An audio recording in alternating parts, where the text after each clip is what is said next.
ರಾಜ್ಯದಲ್ಲಿ ಭಾರಿ ಸಂಚಲನ ಉಂಟು ಮಾಡಿರುವಂತಹ ಧರ್ಮಸ್ಥಳ ಪ್ರಕರಣಕ್ಕೆ ಸಂಬಂಧಪಟ್ಟಂತೆ ಬೆಳ್ತಂಗಡಿ ಪೊಲೀಸರು ಇವತ್ತು ಯೂಟ್ಯೂಬರ್ ಸಮೀರ್ ಮನೆ ಮೇಲೆ ದಾಳಿ ಮಾಡಿರುವಂಥದ್ದು. ಸದ್ಯಕ್ಕೆ ನಾನೀಗ ಬೆಂಗಳೂರಿನ ಹೊರವಲಯದ ಆನೇಕಲ್ ಬಳಿಯ ಉಲ್ಲಳ್ಳಿಯಲ್ಲಿರುವಂತಹ ಸಮೀರ್ ಮನೆಯಲ್ಲಿರುವಂಥದ್ದು. ಇದೇ ಒಂದು 3 ಅಂತಸ್ತಿನ ಬಿಲ್ಡಿಂಗ್ನ ಗ್ರೌಂಡ್ ಫ್ಲೋರ್ನಲ್ಲಿ ಸಮೀರ್ ತನ್ನ ತಾಯಿ ಜೊತೆ ವಾಸವಾಗಿದ್ದಾನೆ.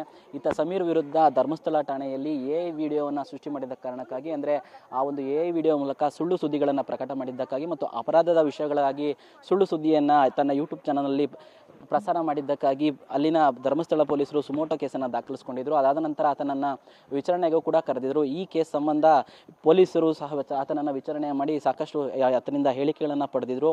ಆದರೆ ಈ ಒಂದು ಪ್ರಕರಣದಲ್ಲಿ ಸಮೀರ್ ಆಂಟಿಸಿಪೇಟರಿ ಬೇಲನ್ನು ತೆಗೆದುಕೊಂಡು ಬಂಧನದ ಭೀತಿಯಿಂದ ಪಾರಾಗಿದ್ದ. ಆದರೆ ತನಿಖೆಯ ಭಾಗವಾಗಿ ಇವತ್ತು ಮಧ್ಯಾಹ್ನ 1:30ಕ್ಕೆ ಬೆಳ್ತಂಗಡಿ ಪೊಲೀಸರು ಕೋರ್ಟ್ನಿಂದ ಒಂದು ಸರ್ಚ್ ವಾರೆಂಟನ್ನು ಪಡೆದುಕೊಂಡು ಈ ಒಂದು ಗ್ರೌಂಡ್ ಫ್ಲೋರ್ ಇರುವಂತಹ ಮನೆ ಮೇಲೆ ದಾಳಿಯನ್ನು ಮಾಡಿದ್ದಾರೆ. ಈ ದಾಳಿಯ ವೇಳೆ ಅಂದರೆ ಎಐ ವಿಡಿಯೋವನ್ನು ಸೃಷ್ಟಿ ಮಾಡಿದ್ದಂತಹ ವೇಳೆ ಆತ ಬಳಸಿದ್ದಂತಹ ಯಾವೆಲ್ಲ ವಸ್ತುಗಳಿದ್ದಾವೆ, ಅಂದರೆ ಕ್ಯಾಮ್ರಾ ಆಗಿರ್ಬೋದು, ಲ್ಯಾಪ್ಟಾಪ್ ಆಗಿರ್ಬೋದು, ಲೈಟಿಂಗ್ಸ್ ಆಗಿರ್ಬೋದು ಮತ್ತು ಅದರ ಯಾವ ಜಾಗದಲ್ಲಿ ಆತ ವಿಡಿಯೋವನ್ನು ಮಾಡಿದ್ದ, ಇದೆಲ್ಲಕ್ಕೆ ಸಂಬಂಧಪಟ್ಟಂತಹ ಒಂದು ತನಿಖೆಯ ಭಾಗವಾಗಿ ಮಹಜರು ಪ್ರಕ್ರಿಯೆಯನ್ನು ಪೊಲೀಸರು ಮಾಡಬೇಕಾಗುತ್ತೆ. ಈ ಕಾರಣಕ್ಕಾಗಿ ಮಧ್ಯಾಹ್ನ 1:30ಕ್ಕೆ ಸೋಕೋ ಟೀಮ್ ಜೊತೆ ಬಂದಿದ್ದಂತಹ ಬೆಳ್ತಂಗಡಿ ಸರ್ಕಲ್ ಇನ್ಸ್ಪೆಕ್ಟರ್ ನೇತೃತ್ವದ ತಂಡ ಈಗ ನಿರಂತರವಾಗಿ ಮಧ್ಯಾಹ್ನ 1:30ರಿಂದನೂ ಸಹ ಇಲ್ಲಿ ಮಹಜರು ಪ್ರಕ್ರಿಯೆಯನ್ನು ನಡೆಸ್ತಾ ಇರುವಂಥದ್ದು. ಅಂದರೆ ಪಂಚರ ಸಮ್ಮುಖದಲ್ಲಿ ಜೊತೆಗೆ ಸೋಕೋ ಟೀಮ್ ಜೊತೆ ಇರುವುದರಿಂದ ಈ ಒಂದು ಎ ವಿಡಿಯೋ ಬಳಸೋಕ್ಕೆ ಯಾವ್ಯಾವ ವಸ್ತುಗಳನ್ನು ಬಳಸಿದ್ದ, ಜೊತೆಗೆ ಆತ ಎ ವಿಡಿಯೋನ ಮಾಡೋದಕ್ಕೋಸ್ಕರ ಯಾವ ಜಾಗದಲ್ಲಿ ಆತ ಮಾಡಿದ್ದ, ಇದೆಲ್ಲದರ ಬಗ್ಗೆಯೂ ಸಹ ತನಿಖೆ ಭಾಗವಾಗಿ ಮಹಜರು ಪ್ರಕ್ರಿಯೆಯನ್ನು ಮಾಡಬೇಕಾಗುತ್ತೆ.